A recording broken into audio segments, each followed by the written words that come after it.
Assalamualaikum dan selamat sejahtera semua. Okey, kita teruskan pembelajaran kita hari ini dengan sambungan fotosintesis, iaitu tindak balas bersandarkan cahaya dan tindak balas tidak bersandarkan cahaya. Okey, sebelum tu kita tengok dulu standard pembelajaran apa yang kita akan belajar pada hari ini. Okey, yang pertama, menghubung kait tindak balas bersandarkan cahaya dan tindak balas tidak bersandarkan cahaya dalam fotosintesis. Okey, yang kedua, menulis persamaan kimia bagi mewakili proses fotosintesis. Yang ketiga, membanding dan membezakan antara tindak balas bersandarkan cahaya dengan tindak balas tidak bersandarkan cahaya dalam fotosintesis. Okey, seperti yang cikgu maklumkan sebelum ni, dalam fotosintesis kita boleh bahagikan kepada dua, iaitu tindak balas bersandarkan cahaya dan tindak balas tidak bersandarkan cahaya. Okey, jadi dalam tindak balas bersandarkan cahaya, dia memerlukan cahaya dan biasanya memang berlaku pada waktu siang. Okey, manakala untuk tindak balas tidak bersandarkan cahaya pula, okey, dia tidak memerlukan cahaya. Okey, jadi dia boleh berlaku pada waktu siang dan boleh juga berlaku pada waktu malam. Okey, tindak balas bersandarkan cahaya dia berlaku di dalam thylakoid.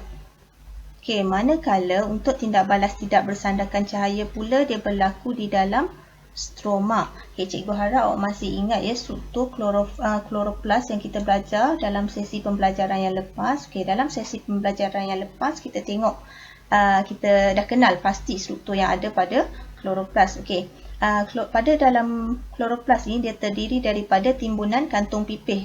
Okey, setiap kantung pipih ni kita panggil dia thylakoid. Okey, manakala timbunan dia ni kita panggil dia granum. Okey, banyak-banyak granum kita panggil dia grana. Okey, dan granum tadi ni dia berada di dalam bendalik ataupun matriks yang dipanggil stroma. Okey, sekarang kita punya fokus adalah pada thylakoid. Okey, sebab tindak balas bersandarkan cahaya dia berlaku di dalam thylakoid. Jadi kita besarkan satu struktur thylakoid ni. Okey, ini adalah struktur thylakoid. Okey, kita besarkan lagi struktur ini. Kita ambil satu. Okey, kita akan dapat struktur yang seperti ini. Okey, yang awak nampak struktur macam ni, ini adalah satu thylakoid. Okey, dan thylakoid ni dia mempunyai membrannya tersendiri.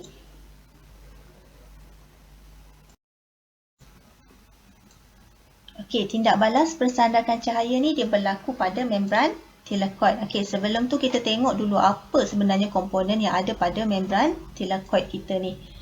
Okey, pada membran thylakoid kita ni kita ada pigmen klorofil. Okey, yang tersusun dalam sistem tertentu. Ini adalah pigmen klorofil yang tersusun dalam sistem tertentu. Okey, selain daripada tu kita juga ada siri pengangkut elektron dan kita ada juga penerima elektron. Okey, jadi apa yang berlaku sewaktu tindak balas ini?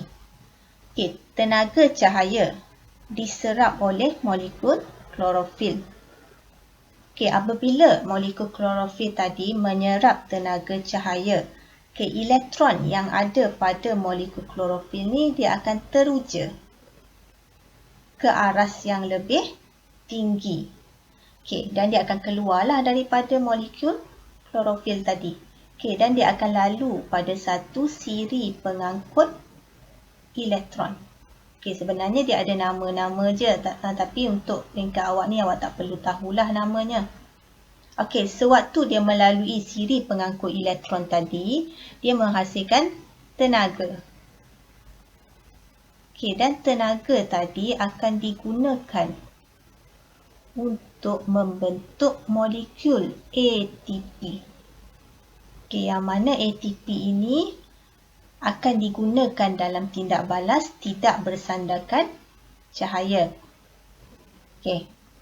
Okey, pigmen klorofil yang ini juga menyerap tenaga cahaya, menyebabkan elektron yang ada di dalam pigmen ini, dalam molekul ini akan teruja ke aras yang lebih tinggi. Okey, elektron ini diterima oleh penerima elektron yang terakhir, namanya NADP+. Okay, kita tengok maklumat yang ada kat sini ya. Okay, elektron diterima oleh penerima elektron terakhir iaitu NADP+. Okay, NADP+ bergabung dengan ion hidrogen untuk membentuk NADPH. Okay, NADP+ ni dia bergabung dengan ion hidrogen untuk membentuk NADPH. Yang mana NADPH ni juga digunakan dalam tindak balas tidak bersandarkan cahaya. Okay, hidrogen ion dari mana datangnya? Okay, selain daripada elektron yang teruja tadi, okay, dalam tindak balas bersandarkan cahaya juga ada berlaku satu lagi proses iaitu fotolisis air. Fotolisis. Foto ni cahaya, lisis ni penguraian. Okay, jadi apa yang berlaku di sini? Okay, tenaga cahaya akan memecahkan molekul air kepada ion hidrogen dan ion hidroksida. Okay, ion hidrogen tadi akan bergabung dengan NADP+ tadi tu. Yang kat sini ni. Okay, dia akan bergabung dengan NADP+ tadi untuk membentuk NADPH. Okay, manakala ion hidroksida tadi. Okay, dia lebih elektron di sini. Okay, jadi elektron tadi akan didermakan kepada molekul klorofil. Okay, awak mesti faham kat sini bahawa apabila elektron keluar daripada molekul klorofil ini, dia menyebabkan sistem yang ada pada molekul klorofil ini tidak stabil. Jadi elektron didermakan oleh ion hidroksida tadi akan kembali menstabilkan sistem yang ada pada klorofil ini. Okey, sekarang ion hidroksida dah dermakan dia punya elektron kan. Okey, jadi dia akan jadi macam ni lah kumpulan hidroksida. Okey, kumpulan hidroksida tadi dia akan bergabung sesama sendiri membentuk air dan gas oksigen. Okay, air akan digunakan semula dalam fotolisis. Okay, manakala gas oksigen tadi dia akan keluarlah daripada thylakoid ni dan akan terbebas ke atmosfera. Okay, jadi dalam tindak balas bersandarkan cahaya ni ada dua bahan yang terhasil yang awak mesti tahu, iaitu NADPH dengan ATP. Okay, yang mana NADPH dan ATP tadi akan digunakan dalam tindak balas yang seterusnya, iaitu tindak balas tidak bersandarkan cahaya yang berlaku di dalam stroma. Okay, sebenarnya untuk tindak balas bersandarkan cahaya, tidak bersandarkan cahaya ni prosesnya kompleks, sama juga seperti tindak balas bersandarkan cahaya tadi. Oh ya, sebelum tu cikgu lupa. Tadi cikgu lupa nak sebut bahawa dalam tindak balas bersandarkan cahaya, okay, tindak balas ini, cikgu catat kat sini, tindak balas ini dimungkinkan oleh enzim. Okay, dia ada nama-nama enzim terlibat, tapi untuk peringkat awak ni tak perlu tahu lagi. Okay, sama juga dengan tindak balas tidak bersandarkan cahaya ini. Okay, ia juga dimungkinkan oleh enzim.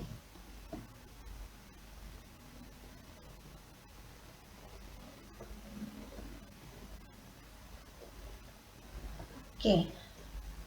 Jadi apa yang berlaku dalam tindak balas tidak bersandarkan cahaya ni? Okey, yang pertama, gas karbon dioksida diikat kepada sebatian organik 5 karbon membentuk sebatian organik 6 karbon. Okey, ini gas karbon dioksida dari atmosfera tu. Okey, dia akan terikat dengan sebatian 5 karbon. Okey, ada 5 karbon kat sini. Okey, membentuk sebatian 6 karbon. Okey, sebatian 6 karbon ni akan diturunkan kepada glukosa. Oleh siapa? Oleh ATP dengan NADPH yang asal dari tindak balas bersandarkan cahaya tadi. Okey, sekarang hasil daripada tindak balas ini dah terhasil glukosa. Glukosa, kalau awak masih ingat masa di tingkatan 4, dia merupakan monomer bagi karbohidrat. Okey, jadi monomer glukosa ini akan terkondensasi untuk membentuk molekul kanji. Dia akan bergabung membentuk molekul kanji, molekul yang lebih kompleks. Okey, dan kanji tadi akan disimpan di dalam stroma yang ada di dalam kloroplast. Okey, cikgu harap awak jelas ya di situ. Okey, kita tengok ringkasan bagi proses fotosintesis ini. Okey, seperti awak tahu tadi kan, okey, dalam fotosintesis dia ada dua tindak balas. Satu, bersandarkan cahaya. Okey, dan satu lagi adalah tindak balas tidak bersandarkan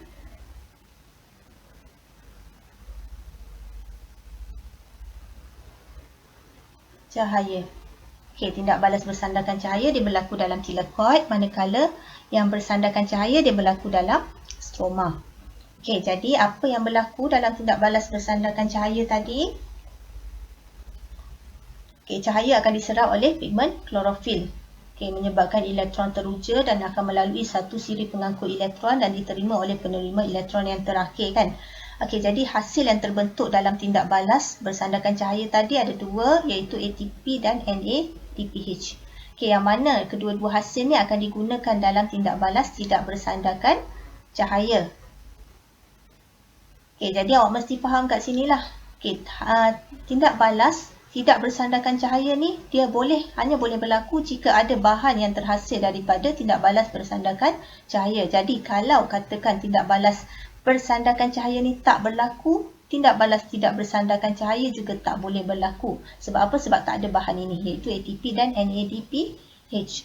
Okey, selain daripada itu, dalam tindak balas bersandarkan cahaya, bahan yang diperlukan untuk tindak balas ini adalah air.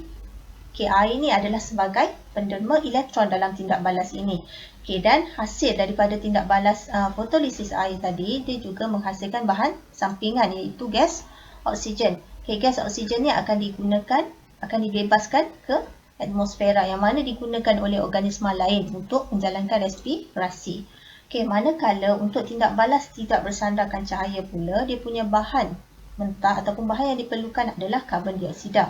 Dan karbon dioksida ni akan melalui satu siri tindak balas, satu kitaran tindak balas dan diturunkan kepada glukosa, iaitu gula lah. Glukosa, dan glukosa tadi akan terkondensasi membentuk kanji, dan kanji tadi akan disimpan di dalam stroma yang ada pada kloroplas. Okey, jadi ini penting. Tindak balas bagi fotosintesis. Yang ni mesti ingat dia punya persamaan. Dalam tindak balas fotosintesis, dia punya bahan tindak balas adalah air, karbon dioksida dengan bantuan cahaya matahari dan klorofil akan menghasilkan glukosa, oksigen dan air. Yang ni awak mesti ingat dia punya persamaan. Kita dah tengok kan tindak balas bersandarkan cahaya dan tindak balas tidak bersandarkan cahaya. Jadi kita nak tengok apa perbandingan antara tindak balas bersandarkan cahaya dan tindak balas tidak bersandarkan cahaya. Jadi bila kita sebut perbandingan, perbandingan, mesti ada persamaan dan perbezaan. Jadi apa persamaan antara tindak balas bersandarkan cahaya dan tindak balas tidak bersandarkan cahaya? Yang pertama, kedua-dua tindak balas berlaku dalam kloroplas. Dan kedua-dua tindak balas seperti yang cikgu sebut tadi, dia dimakinkan oleh enzim. Manakala untuk perbezaan, untuk tindak balas cahaya, bersandarkan cahaya, dia berlaku di dalam thylakoid. Manakala untuk tindak balas tidak bersandarkan cahaya pula, dia berlaku di dalam stroma. Tindak balas cahaya menghasilkan ATP, manakala tindak balas tidak bersandarkan cahaya pula dia menggunakan ATP. Dalam tindak balas bersandarkan cahaya, dia akan melibatkan fotolisis air. Manakala dalam tindak balas tidak bersandarkan cahaya pula dia melibatkan penurunan karbon dioksida. Apa bahan tindak balas pula?